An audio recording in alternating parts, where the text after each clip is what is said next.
बिंदिया वाली घरे आजा हाले तोहरा से रुसल अरे बाबू खलाले जाके तू बसल बार बहरे जवानी राजा पलंगे पकहरे आखी के जाई से लहरे जवानी राजा पलंगे पकहरे अरे बिंदिया वाली घरे आजा हाले तोहरा से रुसल अरे बाबू खलाले जाके तू बसल बार बहरे जवानी राजा पलंगे पकहरे आखी के जाई से लहरे जवानी राजा पलंगे पकहरे आकाश बाबू आकाश बाबू आकाश बाबू गावना करा के बिना दिन जाई से रोग धरा के कहला पकड़ा जा हमें कमा के देखो न तासा मेहदी के आगे घूमता न जाके शहर शहर जवानी राजा पलंगे पकहरे आखी के जाई से लहरे जवानी राजा पलंगे पकहरे बिंदिया वाली घरे राजा हाले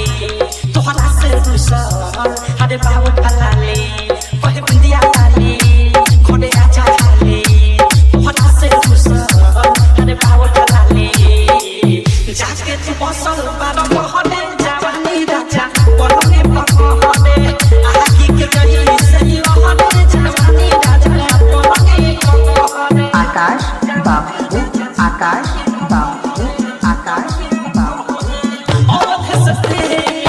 मोरे पिया रे तुम्हारा बिना ना लागे जिला रे साथ बुराइया आई करने खेल के साथ बुराइया ना कबहू दिल के सारा कसूर बाटे तोहरे जवानी राजा पलंगे पकहरे आखी के जाई से लहरे जवानी राजा पलंगे पकहरे बिंदिया वाली घरे राजा हाले तोहरा से रुसल अरे बाबू खलाले ओहे बिंदिया वाली घरे राजा हाले